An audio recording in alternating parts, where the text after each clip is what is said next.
अब कर देते हैं स्टार्ट, नो इश्यूज। ठीक है, so now we will see the types of nitrogenous waste. Types of nitrogenous waste, so what we have done is we have started with the chapter which is known as excretion and osmoregulation. इसमें हमने देखा excretion is nothing but removal of waste, osmoregulation is maintenance of water and ion balance in our body. Waste होते हैं बहुत प्रकार के, उनमें से एक होता है जो सबसे ज्यादा रिमूव रिलीज होता है बॉडी में, that is nitrogenous waste.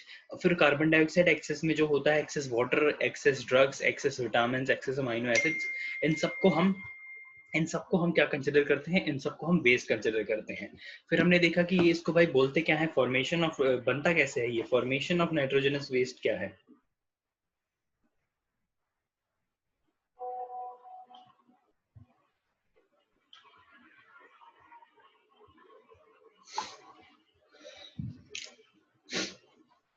Nitrogenous, ठीक है, तो बनता कैसे है नाइट्रोजनस वेस्ट, दो टाइप है, external source, internal source. External source क्या होगा, जो भी फूड हम इनटेक करते हैं उससे जो वेस्ट प्रोड्यूस होता है, जिससे अभी वो फूड, जो भी चीज अभी डाइजेस्ट नहीं कर पाएगी बॉडी, जो चीज बॉडी डाइजेस्ट नहीं कर पाती है, बॉडी की यूटिलाइज में नहीं होगी, that is an excess waste, वो एक एक्सटर्नल सोर्स हो गया। इंटरनल सोर्स कैसे होगा यार, देखो जो बॉडी में हमारे अमाइनो एसिड्स, प्रोटीन्स वगैरह प्रोड्यूस होते हैं, अगर प्रोटीन्स एक्सेस में बन जाते हैं या फिर वो अमाइनो एसिड अभी बहुत ज्यादा प्रोड्यूस हो गया बट उसकी भी जरूरत नहीं है, तो ये इसको भी हम वेस्ट ही कंसिडर करेंगे।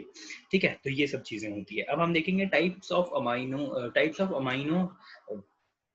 Nitrogenous waste. ठीक है, टाइप्स ऑफ नाइट्रोजनस वेस्ट, तो देखो तीन टाइप्स में कंसिडर किया जाता है। टाइप्स ऑफ नाइट्रोजनस वेस्ट को तीन टाइप्स में कंसिडर किया जाता है। One is ammonia NH3, the other is urea and other is uric acid. So ये तीन फॉर्म में देखो, अभी आप ये मत बोलना कि आप जब फूड इनटेक करते हो, तो आप अमोनिया के फॉर्म में तो नहीं करते हो या फिर यूरिया के फॉर्म में तो नहीं करते हो, नहीं। फिर आप फूड किसी भी फॉर्म में इनटेक कर लो, नो इश्यूज, आप फूड को किसी भी फॉर्म में इनटेक कर लो, वो डाइजेस्ट होते होते, ब्रेक डाउन होते होते जो फाइनल प्रोडक्ट होगा वो क्या है, वो हमें कंसिडर करना है। तो अगर वो अमोनिया है तो that is a type of waste. तो कुछ ऑर्गेनिज्म अमोनिया उनका फाइनल वेस्ट प्रोडक्ट होता है, जैसे हम हैं ह्यूमंस, हमारे में यूरिया फाइनल प्रोडक्ट होता है। यूरिया बनता कैसे है, that I will explain you. ठीक है, अमोनिया कैसे, and everything, each and every step we will have to discuss. And कुछ ऑर्गेनिजम्स होते हैं जिनमें uric acid is the final waste product, तो वो यूरिक एसिड को हमें निकालना पड़ता है, यूरिया को हमें निकालना पड़ता है, अमोनिया को हमें बॉडी से निकालना पड़ता है। तो अभी इसमें इंपॉर्टेंट क्या है कि कितने कितने टाइप के नाइट्रोजनस वेस्ट होते हैं, तो बेसिकली तीन टाइप के ही नाइट्रोजनस वेस्ट होते हैं, और ये तीनों अलग अलग टाइप, अलग अलग ऑर्गेनिजम्स और अलग अलग उनकी हैबिटेट और उनकी एवोल्यूशन के हिसाब से ये वाला टाइप्स उनके अंदर होता है। देखो सबसे पहले अगर हम कंसिडर करें अमोनिया, ठीक है, produced after breakdown of amino acid, simple है, I will explain you each and every step detail में कि अमाइनो एसिड से अमोनिया कैसे बनता है। I will explain, next slide वही है।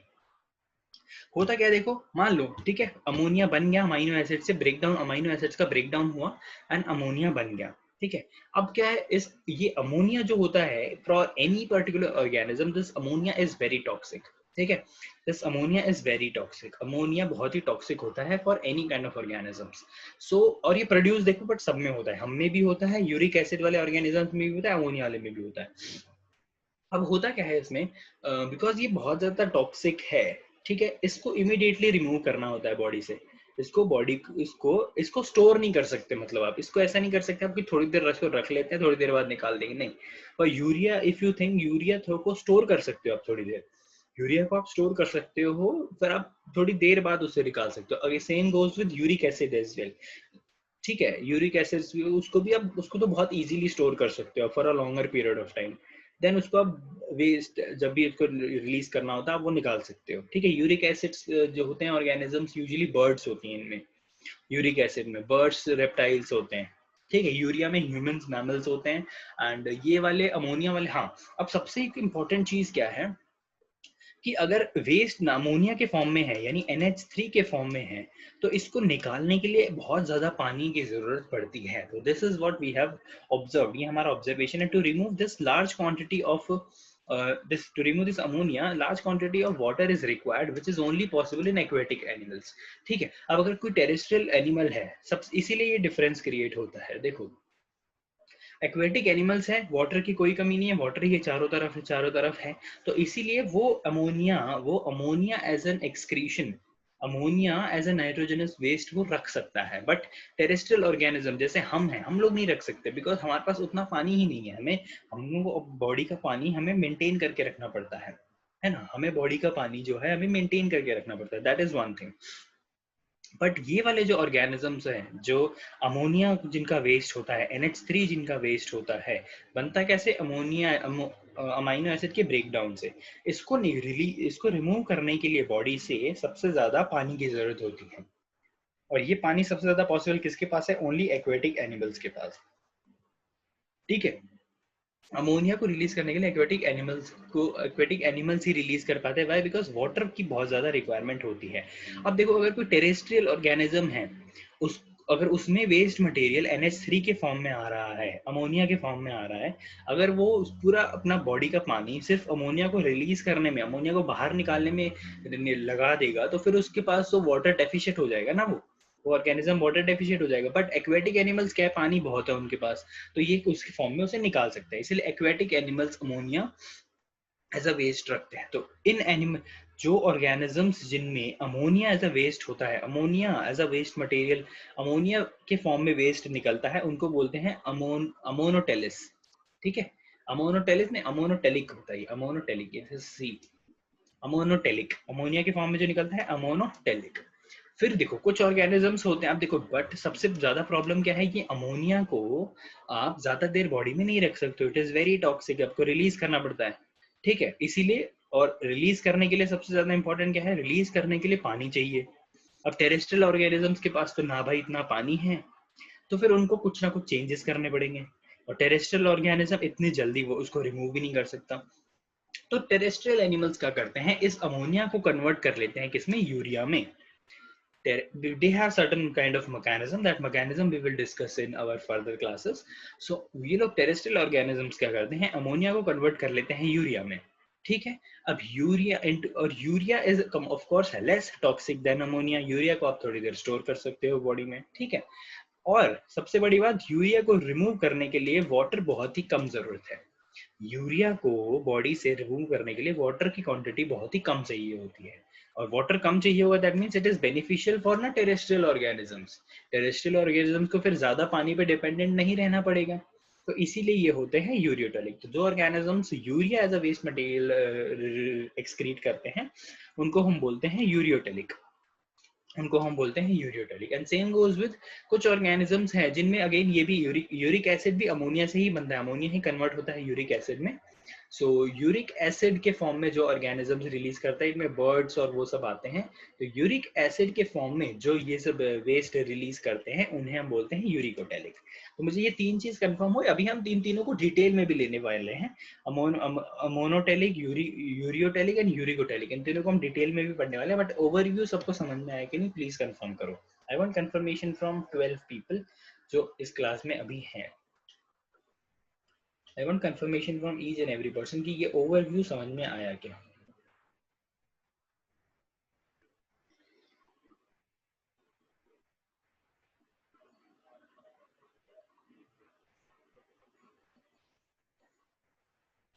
नो डाउट्स, कोई डाउट है इसमें?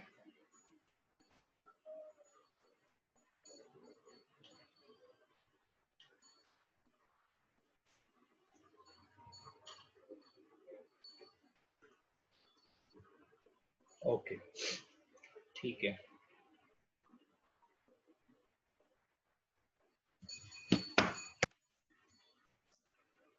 So now we will take one by one, एक एक करके we will discuss these things.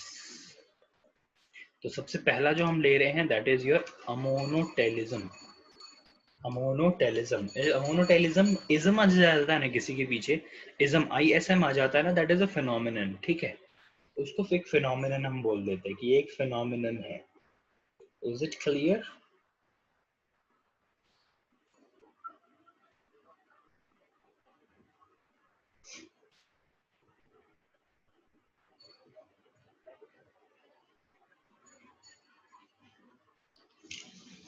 हाँ जी। अब देखो, अमोनोटेलिज्म तो नाइट्रोजनस वेस्ट कौन से फॉर्म में होगा, अमोनिया के फॉर्म में होगा, सिंपल। प्रोडक्शन कैसे होता है अभी हम देखेंगे, प्रोडक्शन होगा due to deamination of amino acid. जो मैं आपको बता रहा था, नेक्स्ट स्लाइड में हम देखेंगे बनता कैसे है। तो deamino acids, deamination of amino acid, simple word, simple है, सेल्फ एक्सप्लेनेटरी है। डीअमाइनेशन ऑफ अमाइनो एसिड यानी अमाइनो एसिड का अमाइनो ग्रुप हट जाएगा।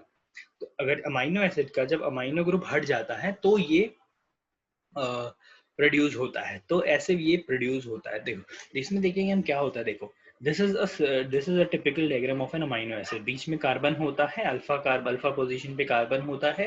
Then we have hydrogen at one side, we have amino group at one side NH2, and we have carboxyl group at one side, and we have a long hydrocarbon chain at one side. So अब होता क्या है, इस amino acids की मान लो जरूरत नहीं है बॉडी को, इस अमाइनो एसिड्स की मान लो जरूरत नहीं है बॉडी को, बहुत ज्यादा एक्सेस में प्रोड्यूस हो गया है। तो होगा क्या, this amino group will be removed, this amino group will be removed. ठीक है, this amino group is removed. तो जब ये अमाइनो ग्रुप इससे हट जाता है ना, तो जो बचता है रिमेनिंग पार्ट यानी carboxyl group plus hydrocarbon chain and hydrogen, इसको हम बोलते हैं ऑर्गेनिक एसिड। तो ये ऑर्गेनिक एसिड क्या हो जाता है अभी, बिकॉज इसकी जरूरत ही नहीं है अमाइनो की हमें, तो फिर तो इस अमाइनो की अगर जरूरत नहीं है तो इसको निकाल के इसको स्टोर कर लेते हैं ऑर्गेनिक एसिड को। तो ये स्टोर कैसे होता है, ये ऑर्गेनिक एसिड कन्वर्ट हो जाता है एक कार्बोहाइड्रेट में, और कार्बोहाइड्रेट एज यू नो हम बॉडी में स्टोर कर सकते हैं। तो ये वाला पार्ट हमारा हो गया सिंपल, ये वाला पार्ट को हमने स्टोर कर दिया। अब क्या होगा भाई, ये अमाइनो ग्रुप तो ऐसे ही घूम रहा है, ये अमाइनो ग्रुप तो ऐसे ही घूम रहा है। तो होता क्या, ये अमाइनो ग्रुप जिसको रिलीज करना होता है, जिसकी जरूरत नहीं होती है, उस अमाइनो ग्रुप को क्या करता है, अमाइनो ग्रुप कंबाइन कर जाता है एक हाइड्रोजन से और बना देता है ये अमोनिया, और ये बना देते हैं NH3, दैट इज अमोनिया। अब NH3 जैसे ही बनता है, NH3 बॉडी को पता है भाई NH3 इज हाईली टॉक्सिक, इसको हमें जल्दी से जल्दी रिमूव करना पड़ेगा, has to be removed immediately.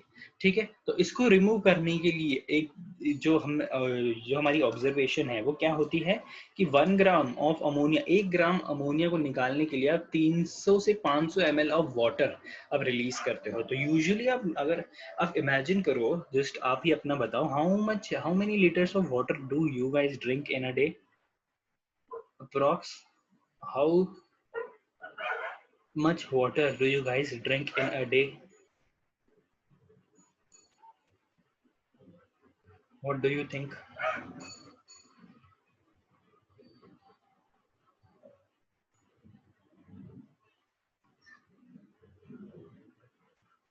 It is somewhere around 2 liter to 5 liter between them. If you do some physical activity it can be more, but usually it is 2 liter to 5 liter. अब आप देख रहे हो कि यार 1 gram ammonia को निकालने के लिए आपका आधा लीटर पानी तो ऐसे ही चला गया, 500 ml। 1 ग्राम अमोनिया को निकालने के लिए आपका आधा लीटर पानी वेस्ट हो गया। तो क्या टेरेस्ट्रियल ऑर्गेनिज्म इतना पानी निकाल सकते हैं? इतना पानी अवेलेबल है टेरेस्ट्रियल ऑर्गेनिजम्स के पास just to remove the waste? Do you have? का इंटेक ही पूरे डे का इतना है, और 1 ग्राम निकालने के लिए 500 ml पानी तो वेस्ट करोगे नहीं। तो क्या टेरेस्ट्रियल ऑर्गेनिजम्स के लिए फीजिबल है? डेफिनेटली नॉट ना, टेरेस्ट्रियल ऑर्गेनिजम्स की ये फीजिबल नहीं है, because this amount of water is a huge quantity. तो टेरेस्ट्रियल ऑर्गेनिजम्स अमोनिया के फॉर्म में वेस्ट नहीं रिलीज कर सकते। कौन रिलीज कर सकता है? हाँ जी, एक्वेटिक एनिमल्स रिलीज कर सकते हैं, उनके पास बहुत पानी है। एक्वेटिक ऑर्गेनिजम्स के को पानी की कोई कमी नहीं है ना, एक्वेटिक ऑर्गेनिजम्स को पानी की कोई कमी नहीं है। Is it clear? ये डायग्राम समझ में आया? This is a typical amino acid which is having amino group, carboxyl group, hydrogen and a long hydrocarbon chain. जब अमाइनो ग्रुप निकल जाता है, बाकी जो भी ऑर्गेनिक एसिड, जो बाकी पार्ट है, इसको ऑर्गेनिक एसिड बोलते हैं। ये ऑर्गेनिक एसिड कन्वर्ट हो जाता है कार्बोहाइड्रेट में और उसको स्टोर कर देते हैं। तो वो अभी हम बाद में यूज करेंगे कार्बोहाइड्रेट के फॉर्म में। अब ये अमोनिया जो है ये भाई कंबाइन कर जाते हैं हाइड्रोजन आयन के साथ, फिर हमें मिल जाता है अमोनिया। अमोनिया हाईली टॉक्सिक है, रिमूव करना पड़ेगा। ठीक है, सेम थिंग। तो अगर इसका हम देखें एग्जाम्पल, तो अमीबा, हाइड्रा दोनों पता है एक्वेटिक, दोनों एक्वेटिक हैं। ये कैसे एलिमिनेट करते हैं? एलिमिनेट अमोनिया में डिफ्यूजन थ्रू बॉडी सरफेस। वो डायरेक्टली बॉडी सरफेस से, जैसे ही अमोनिया बॉडी में प्रोड्यूस हुआ, बॉडी सरफेस से अमोनिया डिफ्यूज कर देंगे। सिंपल, बॉडी सरफेस से अमोनिया डिफ्यूज कर देंगे भाई, बिकॉज इनके पास पानी की कमी नहीं है, पानी के थ्रू पानी में मिक्स करके बाहर चला जाता है वो अमोनिया। आई बात समझ में? अमीबा एंड हाइड्रा ऐसे करते हैं। फिर प्लानेरिया आपने देखा होगा, प्लानेरिया जिसकी हाई कैपेसिटी ऑफ रीजनरेशन होती है, उसका ही एग्जांपल है प्लानेरिया। रीजनरेशन में जब पढ़ते हैं तब हम प्लानेरिया का एग्जांपल बहुत लेते हैं। अब प्लानेरिया हो गया, अर्थवर्म हो गया। ये क्या करेंगे भाई, earthworm is also not, you can not से एक्वेटिक, बट या it is like kind of a semi aquatic, कि वो टेरेस्ट्रियल में भी रह सकता है, एक्वेटिक में भी रह सकता है, but it requires wet conditions, it requires wet conditions. So ये लोग कैसे एलिमिनेट करते हैं, they eliminate ammonia with urine, ठीक है। यूरिन के थ्रू ये अपना अमोनिया, जो भी बॉडी के अंदर अमोनिया प्रोड्यूस होता है, यूरिन के थ्रू रिलीज करते हैं। Amoeba hydra direct body surface से डायरेक्ट अमोनिया ही रिलीज कर देता है, और जो बोनी फिशेज होती हैं, वो अमोनिया अपने गिल्स से रिमूव कर देती है वाटर के फॉर्म में। बिकॉज देखो तीन, अब सभी देखोगे ना जितने ऑर्गेनिजम्स हमने इसमें लिए हैं, they are all and somewhere associated with water, ठीक है, वाटर से एसोसिएटेड है। तो अमोनोटेलिज्म समझ में आया, या अमोनोटेलिक ऑर्गेनिजम्स समझ में आए, जिनका वेस्ट अमोनिया के फॉर्म में होता है। Can you just confirm so that we can start the next topic.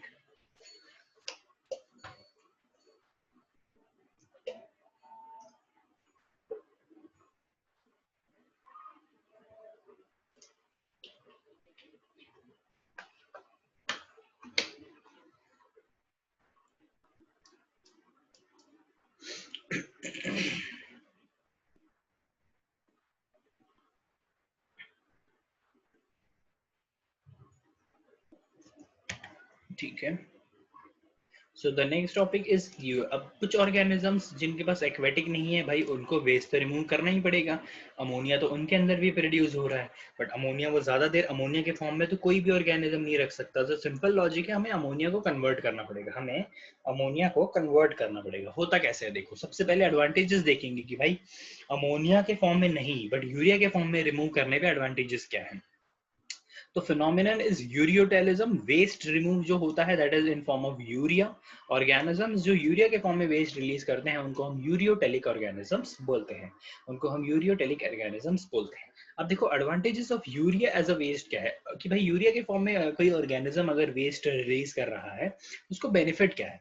सबसे पहले देखो यार, urea is less toxic than ammonia. Ammonia बहुत टॉक्सिक है, यूरिया काफी लेस टॉक्सिक है। कैसे? 1 lakh times less, 1 lakh time less toxic है यूरिया। सोच रहे हो कितनी बढ़िया बात है ये, सोच रहे हो 1 lakh times urea is less toxic than ammonia. सबसे पहला पॉइंट ये है, it is clear, very simple. Second is, अब लेस टॉक्सिक है तो बॉडी में स्टोर तो बहुत इजीली हो जाएगा, stored in body for longer period of time without any ill effect on body. Very good भाई, अगर टॉक्सिक ही नहीं है वो चीज इतनी, तो बॉडी स्टोर करके रखेगी ना उसको। कोई चीज टॉक्सिक होगी तभी तो वो बॉडी को नुकसान पहुंचाएगी, बॉडी को नुकसान पहुंचाएगी इसलिए टॉक्सिक सब्सटेंस को हमें तुरंत निकालना पड़ेगा। बट ये चीज टॉक्सिक है नहीं, ये चीज ज्यादा टॉक्सिक है नहीं, तो इसको हम बॉडी में काफी देर तक रह सकते हैं, रख सकते हैं। किसको? यूरिया को। फिर भाई थर्ड आ जाता है, require less water for elimination. सबसे ज्यादा इंपॉर्टेंट है ये, है ना भाई। अगर एक एक ग्राम निकालने के लिए आपको आधा आधा लीटर पानी वेस्ट करना पड़ेगा तो कोई सेंस नहीं बनता ना टेरेस्ट्रियल ऑर्गेनिजम्स के लिए। वो कैसे करेंगे फिर? तो पूरा दिन पानी पीते रहेगा आदमी, या फिर जो भी ऑर्गेनिजम्स हैं, ठीक है। तो इसको रिमूव करने के लिए भी पानी की बहुत ही कम क्वांटिटी लगती है। बताते हैं कितनी लगती है, यूजुअली 10 ग्राम लगती है। 1 ग्राम निकालने के लिए 10 ml पानी लगता है। हाँ, 1 ग्राम निकालने के लिए 10 ml पानी लगता है। कहाँ पे 500 ml लग रहा था, कहाँ पे 10 ml लग रहा है। समझ रहे हो ना, 10 ml कितना होता है, थोड़ा सा होता है। हाँ जी, सिंथेसिस कैसे होता है, सबसे पहले लोकेशन जानेंगे हम। सिंथेसिस ऑफ यूरिया बनता कैसे? सबसे पहले लोकेशन देखो, लिवर में बनता है बाय यूरिया साइकिल और निथाइन साइकिल। दो नाम है इसके, यूरिया साइकिल और ऑर्निथिन साइकिल, ऑर्निथाइन साइकिल, ठीक है। दो फॉर्म में बनता है, यूरिया साइकिल और ऑर्निथिन साइकिल। ये साइकिल अगर से हम आगे डिस्कस करने वाले हैं, अभी इसको करने की जरूरत नहीं है। यूरिया साइकिल और ऑर्निथिन साइकिल, ठीक है। और क्या होता है, तो यूजुअली हमारी बॉडी में urea will be produced like everywhere, है ना। This ammonia will be produced, urea will be produced like everywhere, ऐसा होता है। बट कार्टिलेजिनस फिश जो होती है, urea production takes place at all tissues except brain. तो उसके ब्रेन में वो चीज प्रोड्यूस नहीं होगी, बट पूरी बॉडी में प्रोड्यूस होती है। बहुत ही सिंपल सा रिएक्शन है, अगर आप देखोगे कि अमोनिया बस क्या कर जाता है, रिएक्ट कर जाता है कार्बन डाइऑक्साइड के साथ। एनर्जी काफी ज्यादा यूटिलाइज होती है, बिकॉज बॉन्ड्स वगैरह ब्रेक करने होते हैं, बॉन्ड बनाने पड़ते हैं। सो ईच एंड एवरीथिंग, ये सब चीजें करनी पड़ती हैं। तो दो अमोनिया कार्बन डाइऑक्साइड के साथ कंबाइन करेंगे, एनर्जी यूटिलाइज करेंगे, मतलब एटीपी यूटिलाइज करेंगे। बट देखो एटीपी, अब बोलोगे यार एटीपी की यूटिलाइज करना वेस्ट ही तो निकाल रहे हैं।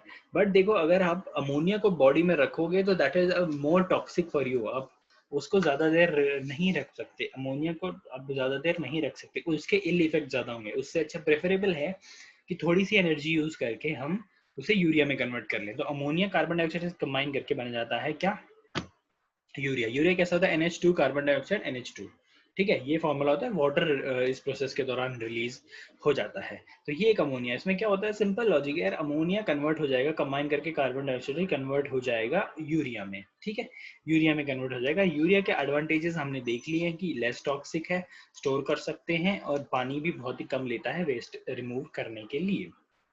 एग्जाम्पल आप देखोगे यूरियोटेलिक ऑर्गेनिजम्स बोलते हैं, हम भी आते हैं इसी में, एक्वेटिक मैमल्स भी आते हैं, लाइक वेल्स एंड कैमल वगैरह सब इसी के अंदर आते हैं। तो ठीक है, ये बात भी समझ में आ गई होगी आप लोगों को, ठीक है।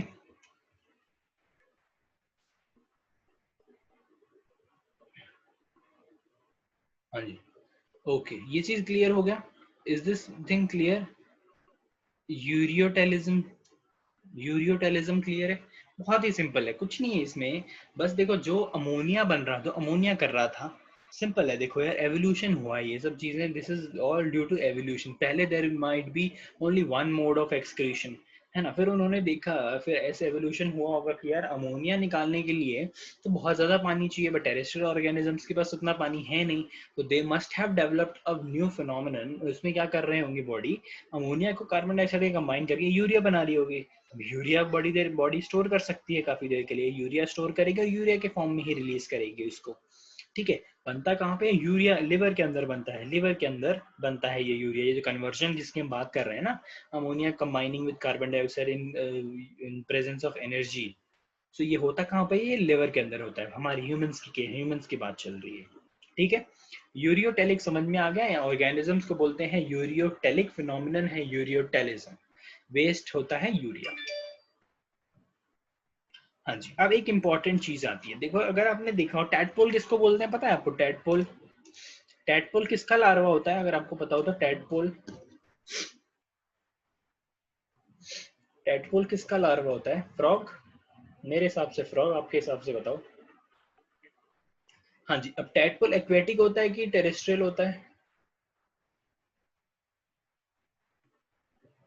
टैडपोल टेरेस्ट्रियल होता है कि एक्वेटिक होता है,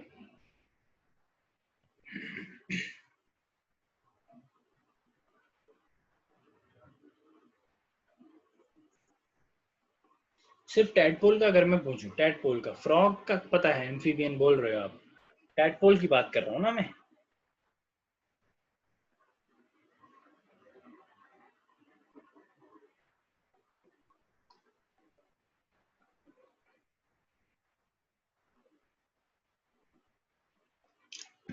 tadpole is aquatic, tadpole is aquatic, and frog, frog आप बोल सकते हो दोनों, है ना, फ्रॉग का आप बोल सकते हो,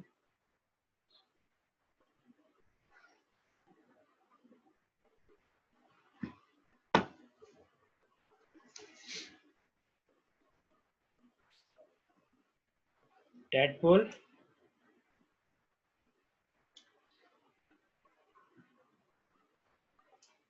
टैडपोल हो गया, फ्रॉग हो गया, टैडपोल इज, हाँ। अब बात चल रही है ड्यूअल एक्सक्रीशन की, ड्यूअल एक्सक्रीशन। अब कुछ ऑर्गेनिजम्स ऐसे होते हैं, कुछ ऑर्गेनिजम्स ऐसे होते हैं, डिपेंडिंग ऑन द कंडीशंस, कि यार अभी उनके पास एक्सेस ऑफ वाटर है या फिर वो वाटर में प्रेजेंट है। अगर उनके पास वाटर एक्सेस में है तो वो अमोनिया के फॉर्म में ही वाटर रिलीज कर देंगे, वो अपनी एनर्जी क्यों वेस्ट करें, सिंपल लॉजिक है ना सर। अगर वो अमोनिया के फॉर्म में वेस्ट रिलीज कर सकते हैं, उनके पास उतनी क्वांटिटी ऑफ वाटर है, तो वो एनर्जी क्यों वेस्ट करें अमोनिया को यूरिया में कन्वर्ट करने के लिए, सिंपल लॉजिक है ना। आप ये लोग बताओ, अगर कोई ऑर्गेनिज्म के पास एक्सेस ऑफ वाटर है, तो वो भाई वो अपनी बॉडी की एनर्जी क्यों यूटिलाइज करेगा कि अमोनिया को पहले वो यूरिया में कन्वर्ट करे, फिर यूरिया के फॉर्म में निकाले। जब उसको पता है मेरे पास पानी है, मेरे पास पानी है, अमोनिया वेस्ट प्रोड्यूस हुआ, मैं तुरंत निकाल देता हूँ, क्या फर्क पड़ता है, ठीक है। बट आगे चल के उसी ऑर्गेनिजम्स के पास जब पानी की क्वांटिटी उतनी नहीं है, तब वो ऑर्गेनिज्म क्या करेगा, तब वो ऑर्गेनिज्म अमोनिया को यूरिया में कन्वर्ट करेगा और यूरिया के फॉर्म में निकालेगा। तो वही बोलते हैं, उसे ये बोलते हैं ड्यूअल एक्सक्रीशन। कुछ ऑर्गेनिजम्स ऐसे होते हैं जो depending on the condition, some organisms which eliminate ammonia in certain condition, जब पानी नहीं होगा तो अमोनिया निकालेंगे, और जब पानी होगा urea in some other condition, यानी जब पानी की अवेलेबिलिटी नहीं होगी तो वो यूरिया के फॉर्म में निकालेंगे। It's called dual excretion. इसका एग्जांपल एक अर्थवर्म है। Earthworm are ammonotelic when sufficient water is there. जब पानी की क्वांटिटी दबा के है तो अमोनिया इज व्हाट, तब अमोनिया इज अमोनोटेलिक, यानी अमोनिया के अर्थवर्म इज अमोनोटेलिक, अमोनिया के फॉर्म में वेस्ट निकालेगा। बट आगे चल के ड्राई कंडीशंस में, ड्राई सीजन्स में, जब पानी नहीं है उतना सॉइल के अंदर, तब वो बन जाता है यूरियोटेलिक। बिकॉज वाई, यूरियोटेलिक बनने से उसको फायदा क्या है कि वो बहुत ही कम पानी यूज करके अपना वाटर, अपना वेस्ट रिलीज कर पाएगा। बात समझ में आ रही है? यही यही एग्जांपल क्या मैं टेडपोल और फ्रॉग के लिए भी बोल सकता हूँ? यस और नो, कंफर्म करो। यही एग्जांपल क्या मैं टेडपोल और फ्रॉग के लिए भी बोल सकता हूँ आपको?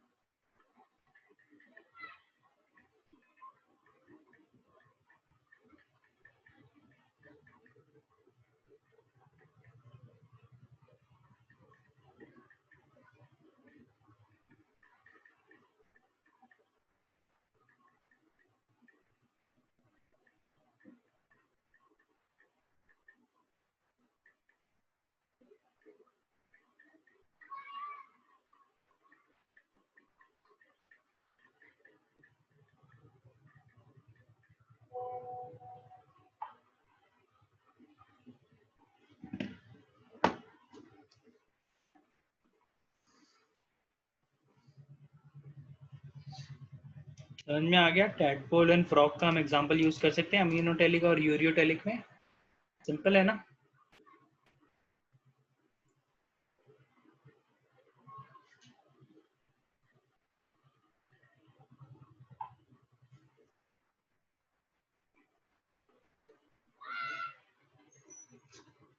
ड्यूअल एक्सक्रीशन समझ में आया? एंड यूरियोटेलिक, यूरियोटेलिज्म समझ में आया?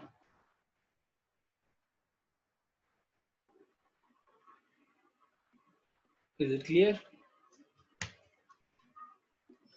चलो नेक्स्ट। अब क्या बचता है? अब बचता है अपना ये यूरिकोटेलिज्म। ये और भी एडवांस्ड है, एडवांस नहीं बोलोगे बट नेसेसिटी बोल सकते हो आप। एवोल्यूशन हुआ तो कुछ लोगों को पता चला कि हम यूरिक एसिड के फॉर्म में हम रिलीज करेंगे वेस्ट। सो क्या एडवांटेजेस है वो हम देखेंगे। देखो, waste, uricotelism is the phenomenon, waste होता है यूरिक एसिड, ऑर्गेनिज्म जो रिलीज करते हैं उनको बोलते हैं यूरिकोटेलिक। ऑर्गेनिजम्स जो होते हैं उनका वेस्ट जो है यूरिक एसिड है। Organism is uricotelic, organism is uricotelic. Formation देखो कैसे होगा। फॉर्मेशन देखो, इसका बहुत ही कॉम्प्लेक्स प्रोसेस है यूरिक एसिड बनाने में, रिक्वायर्स बहुत ज्यादा एटीपी, एटीपी लगती है। ठीक है, होता कैसे है? Produced from ammonia in liver and some in kidney. ठीक है, you don't need to go into the complex process how it is done, we will see it later in the coming classes. So complex process है, ATP काफी ज्यादा required होती है। Ammonia से ही बनता है, इतना मान लो, अमोनिया से ही बनता है, लिवर में बनता है और कुछ अमाउंट किडनी में भी बनता है, कुछ अमाउंट किडनी में भी बनता है। ठीक है, ये दो चीजें। एडवांटेजेस क्या है? देखो, uric acid is even less toxic than urea. अब देख रहे हो भाई, यूरिया तो लेस टॉक्सिक था ही अमोनिया से, ये उससे भी लेस टॉक्सिक है, तो इसको आप उससे भी ज्यादा देर रख सकते हो बॉडी में।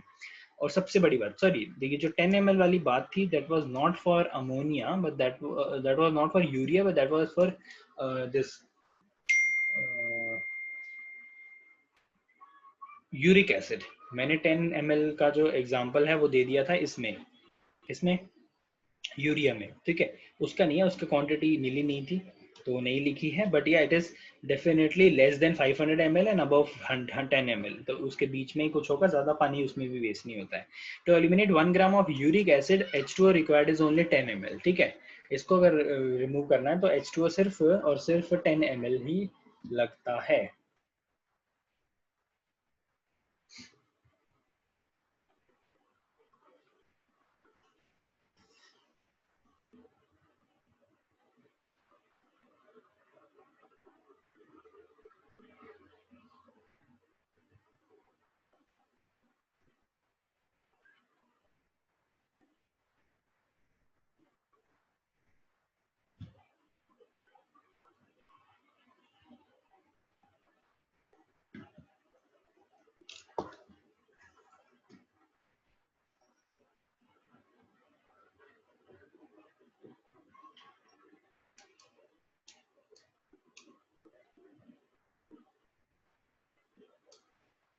हाँ जी। उसके बाद ये देखो, यूरिक एसिड इज बहुत ज़्यादा कम टॉक्सिक है, एलिमिनेट करने के लिए बहुत ही कम पानी चाहिए। एग्जाम्पल किस में होते हैं ये? इंसेक्ट्स होते हैं, crustacean, snails, lizard, snake and bird, ये सब चीज़ें। अब ये क्या है यार, इनका इशू क्या है? बिकॉज यार ये एक तो बहुत ही छोटे हैं, है ना, बहुत ही माइन्यूट स्ट्रक्चर्स होते हैं। इंसेक्ट देखे ना कितने कितने होते हैं, बर्ड्स कितने कितने होते हैं। तो यार ये they can not have a large quantity of water. हम humans at least we can drink 5 liters of water. Can do you think a mosquito drinking 5 liter of water? Do you think it is possible? Tell me, have you ever seen a mosquito drinking 5 liters of water or a bird drinking 5 liters of water? Tell me, is it possible for them? Because they are such a small organisms. Yes, so that is the only reason कि उनको यार urea भी उतना sufficient things provide नहीं कर रहा था, तो उनको और कन्वर्जन करना पड़ा। इसीलिए उनको उनमें यूरिक एसिड बनने लगा, तो यूरिक एसिड के फॉर्म में वो अपनी वेस्ट रिलीज करते हैं। यूरिक एसिड के फॉर्म यूजुअली क्रिस्टल्स होते हैं, क्रिस्टल्स होते हैं, बट इसको डाइल्यूटेड फॉर्म में उनका कुछ फिनोमिनन होता है जिससे वो उसको डाइल्यूट कर लेते हैं और एज अ वेस्ट निकालते हैं। यूजुअली जो यूरिक एसिड होता है they are crystals. Uric acid is crystals के फॉर्म में निकलता है। अब मैं बताता हूँ ह्यूमंस के केस में भी यूरिक एसिड निकलता है, दैट इज अ वेरी खतरनाक थिंग है, वेरी पेनफुल चीज। I will tell you what it is.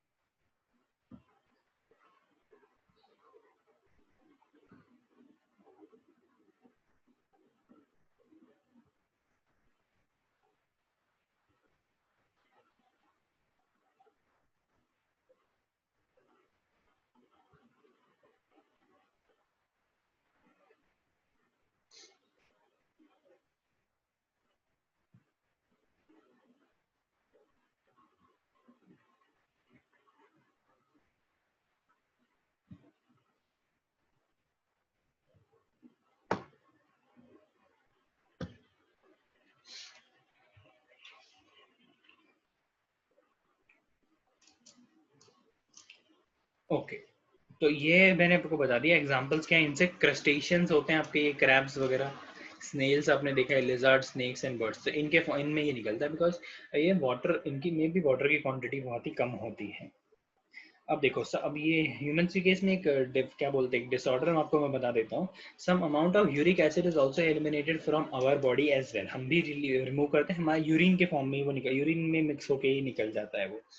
तो ये कैसे प्रोड्यूस कैसे होता है, वो क्वेश्चन ये होना चाहिए कि प्रोड्यूस कैसे होता है। ह्यूमंस के केस में कैसे प्रोड्यूस होता है? Breakdown of purine nitrogen base, adenine guanine, याद है एटीजीसी, उसमें से ए और जी जो होता है।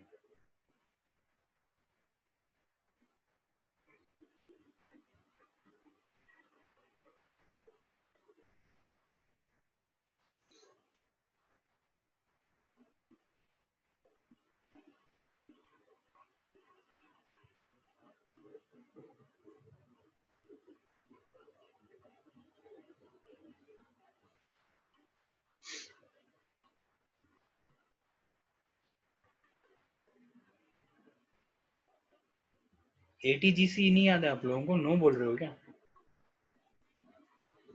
ए is adenine, G is guanine, yes. हाँ, तो इसमें से जो प्यूरिन एंड pyrimidine होता है, तो A and G, adenine and guanine are purine, दूसरे होते हैं pyrimidines। तो देखो प्यूरिन नाइट्रोजनस बेस जो होते हैं एडेनाइन एंड ग्वाइनिन, ये कन्वर्ट हो जाता है जेंथाइन में, XANTHINE, adenine guanine convert into xanthine, और जेंथाइन कन्वर्ट हो जाता है यूरिक एसिड में, ठीक है। जेंथाइन कन्वर्ट हो जाता है यूरिक एसिड। अब ये जो होता है बहुत ही कम क्वांटिटी में होता है, this is eliminated through urine, तो ज्यादा नहीं होता, तो बॉडी में यूरिन के थ्रू वो निकल जाता है, कोई उसमें कोई वो बड़ी बात नहीं है, छोटे से क्वांटिटी में निकलता तो निकल जाता है। बट एक मेटाबॉलिक डिसऑर्डर्स है, उसमें क्या होता है, बॉडी के अंदर यूरिक एसिड कंटिन्यूसली बनने लग जाता है इन high quantity. This is a disorder, ठीक है। डिसऑर्डर कैसे भी हो सकता है, मेडिकल नॉलेज आपको अभी के लिए जरूरत नहीं है। यूरिक एसिड की प्रोडक्शन बढ़ जाती है, तो यूरिक एसिड के जो क्रिस्टल्स होते हैं वो जॉइंट्स में जाके डिपॉजिट हो जाते हैं। जॉइंट्स जो होते हैं बॉडी के, जहाँ पे भी जॉइंट्स होंगे, वो क्रिस्टल्स जॉइंट में जाके डिपॉजिट हो जाएंगे, और उसको, उस कंडीशंस को बोलते हैं gout, GOUT। And gout is a highly painful disorder. Highly painful disorders, वो बहुत ही ज्यादा दर्दनाक बीमारी होती है। This is called as gout, and this is due to the formation of uric acid in our body in much higher quantity. Is it clear? Did you understand the phenomenon? Did you understand uricotelism? Did you understand the organism uricotelic? Did you understand the waste uric acid? ये चीज clear हुई? Dual excretion भी समझ में आ गया होगा आपको। Then एक और है, जो तीन अभी हमने पढ़े ना, ये तीन बहुत ही ज्यादा मतलब कॉमन है, ठीक है। कुछ एक्स्ट्रा भी होते हैं, देखो अमाइनोटेलिज्म है, ये अमाइनोटेलिज्म, अब नाम से पता चल रहा है। अमोनोटेलिज्म था तो अमोनिया के फॉर्म में वेस्ट निकल रहा था, यूरियोटेलिज्म था तो यूरिया के फॉर्म में निकल रहा था, यूरिकोटेलिज्म था तो यूरिक एसिड के फॉर्म में निकल रहा था। अब ये है अमाइनोटेलिज्म। तो सिंपल लॉजिक है, अमाइनोटेलिज्म मतलब excretion of amino acid as it is without any change. अब इसमें क्या हो रहा है, अमाइनो एसिड जो एक्सेस में बन रहा है, अमाइनो एसिड से अमोनिया नहीं बन रहा भाई, अमाइनो एसिड से अमोनिया नहीं बन रहा। इसमें क्या, डायरेक्ट अमाइनो एसिड्स को ही वो बाहर वेस्ट के तौर पे ले रहा है। मान लो जो वेस्ट है that is nothing but your amino acids जो लार्ज क्वांटिटी में बन चुका है, या एनी इश्यूज, यानी जो वेस्ट जो एक्सक्रीशन हो रहा है that is nothing but amino acids ही एक्सक्रीट कर रहा है वो, no change there in amino acid. तो उस टाइप के एक्सक्रीशन को बोलते हैं अमाइनोटेलिज्म। एग्जांपल जो मोलस्क और अपने इकाइनोडर्म्स जो होते हैं, स्टारफिश वगैरह, मोलस्क तो पता ही है आपको, कुछ नॉट एवरी, अब ये मत बोलना कि ये लिख दिया तो मतलब सारे, कुछ कुछ ऑर्गेनिजम्स को अमाइनोटेलिक बोलते हैं, इनको इन ऑर्गेनिजम्स को अमाइनोटेलिक बोलते हैं। This is not like much detail में करने की जरूरत नहीं इसको, just I wanted you to have a like you should be aware of this particular thing कि हाँ ये चीज भी होती है, तो इसलिए मैंने बता दिया। Basic most important are ammonia waste as a waste, urea as a waste and uric acid as a waste. ये तीन बहुत इंपॉर्टेंट है, बिकॉज हम किस में आते हैं, हम यूरिया वाले में आते हैं। कुछ अदर वेस्ट भी हैं, टीचर को अगर पागल करना हो तो आपको ये सब लिख दोगे तो और पागल हो जाएगी, बट आई विल प्रेफर मत लिखो, आपकी अंडरस्टैंडिंग के लिए रखो। एलेंटॉइन हो गया, हेपेरिक एसिड हो गया, केरेटिन हो गया, कैरेटिनिन हो गया, ये 4-5 चीजें हैं, ये सब भी एक नाइट्रोजनस वेस्ट में कंसिडर की जाती हैं। तो आई होप आपको ये सब चीजें समझ में आ गई होगी। The thing which is this is just an overview, ठीक है, ओवरव्यू है, और हमने एक एक को डिटेल में भी ले लिया है। हमने अमोनोटेलिज्म, यूरिकोटेलिज्म इन सबको डिटेल में भी ले चुका है। बाकी कल जो भी एक्स्ट्रा होगा, few more things are also remaining, तो जो भी होगा we will do it in next class, ठीक है। Do you have any doubt or should we finish a class today? इतना चीज समझ में आया? I'll also share the PDF of the last chapter we did right now, तुरंत करता हूँ, तो आप वो चैप्टर एटलीस्ट रिवाइज कर दो, वो चैप्टर आप रिवीजन आपको कर देना चाहिए। उसमें कोई डाउट हो तो यू कैन आस्क। चलो ठीक है, if you don't have any doubt, thank you so much for joining, have a nice day, goodbye।